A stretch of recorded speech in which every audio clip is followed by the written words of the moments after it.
Fernando. What's up? How's How's it going, going, buddy? Good to see you. Good to see you. Shira. Good to see you. Nice to see you. I love your acting equally to your stand-up. Say that one more time. Your acting equally to your Oh, stand-up. thank you very much. Thank you. And Ari, this character that you've built up in Hollywood, so big. Yeah. The question goes to Shira. So now that all this guy is this stuff, so how was getting this Harold character in the play? That's fantastic. Jeremy's an actor, and he has an incredible range. And something happens with TV where people are like, "Oh, that's what that guy is. That's what that actor does."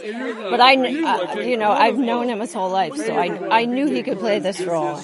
And we had very little. We didn't even talk a lot about it. We just read the material. We touched base on a few things, right? And I knew he could do it. I knew he had the vulnerability and the emotional depth to play the role. And he started studying tap in all the years that it took us to get the financing to make the movie. Yeah, that was the most difficult part for me. And my mother gave me the short story in the New Yorker called The Performance by Arthur Miller. And I think because she knew that I would love this character and there was something there for me. And I didn't even think, oh, wait, I don't tap dance. I just was so taken with it. I was like, and Shira loves that time period, and she adapted and directed it. And then we tried to get the funding that took us over a decade. And every year that I heard no, I just got better at tap until we finally shot it. And that was the most challenging for me, part of the tap part of it. Yeah. Okay. I was just watching some tap the other day, in fact, and they're so smooth. Yeah. It's like they're talking with their feet. Correct. Playing the drums with their feet, and I am a drummer. He's a drummer. So that's what saved me. But it was wildly challenging, and there was so much that I identified with as this character. I mean, the character is an artist. I'm an actor. He's a dancer. He wants to progress in his career and try to find a way.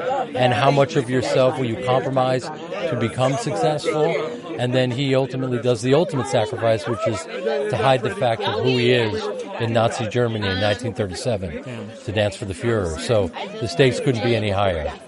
Wow. Being your brother, you know all the stuff about your brother, right? You know, like everything. Was there something like you're like, hey, can you do this just like a little bit more? Can we do it again or a little bit better? Was there some of that going on? Sure. Every take it was like, can you do it better? I was like, that's a great note. That's hilarious. Sometimes it's like do a little bit less.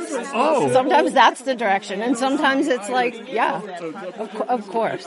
Was it That's weird? that's part of the process, but he also, part of the joy of directing him truly is knowing that he's going to get in front of the camera and make a connection, and he doesn't need a lot of help, in other words.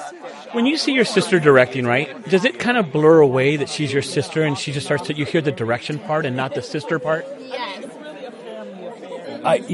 Because we grew up in the theater being directed by our parents, it's all second nature to us. So she's my director first and foremost, you know what I mean? And we collaborate, and there's never, the lines aren't blurred in that way, if that makes any sense. I think other people looked at our family and thought, you guys are weirdos, and I just thought, this is incredible, we love it, we get to create together. I don't know any other way. So everything was second nature to us. You know, in that time period, they had that transatlantic or pan-Pacific type of speaking. Did you change your voice a little bit for that? You get what I mean? Yeah. That like the announcers spoke different. Everyone Yeah. spoke a little bit different. Yeah. I think it's called Pan-Pacific. Did you do a little bit of that? No, we start off in Brooklyn in 37, and between the tap dancing and everything else, I mean, I felt like we had enough on our plate, and we wanted to just play it as realistically as possible. And I was surrounded by these brilliant Brits who do flawless American accents. I mean, you forget that they're British. They're and Robert Carlyle doing a German accent he transformed, and it's a performance that needs to be seen. I haven't seen this, but I can't wait to watch this because Yeah, it sounds like exciting to watch. Like I'm not going to lie. I don't. Premise, right? Yeah. I think it sounds different. I love the era that you're going to do it, and then you doing another level of like the real true Hollywood, like from the comedy to serious, and now you're tap dancing. What are you going to do? Unicycle next? Yeah. Or banjo? That is your next movie, unicycle movie? Yeah, I'm going to light myself on fire on a banjo, on a unicycle. No, it's funny because I have 2 stand-up comedy sets at the Improv and Laugh Factory as tonight, so it doesn't stop.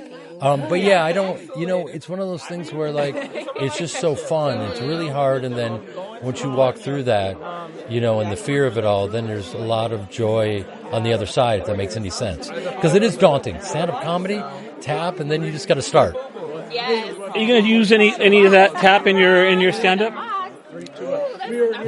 I haven't thought about that. It's one of those things where, like, if it comes into play organically, yes. The reality is I don't know why you just did that. Yeah, no, it's okay. That looks like something. But you need to wear tap shoes, and the idea of wearing tap shoes while I'm doing stand-up, it better be a good payoff. But that's actually, you just planted the seeds. Okay. Because I think the reality is, come December when the movie comes out, I think people are going to be like, was that really you? So maybe I'll start wearing tap shoes on stage. If people say that, that's the compliment. Is that really you? Well, I purposely said to Shira in the first scene, I said, just remember, start on my feet and then pan up, just so the audience can go, okay, he's tapping. We can ease in and watch the story. Funny that you say that, because I was a double stunt rollerblade for a bunch of movies, and they use my legs but never see my face, and I want that to let them know that I'm the skater. Yeah, you want a full you But I didn't get that. Yeah, we planned shots with the DP.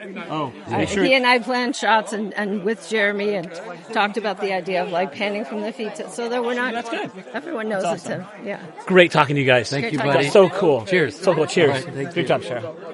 Thank you. There we go, talking to Jeremy Piven and Shira about their new The Performance film, and we're here at Project Anal Food, excited. And thank you to my cameraman. I can't wait to play tennis with you, bro. All right? Can't wait.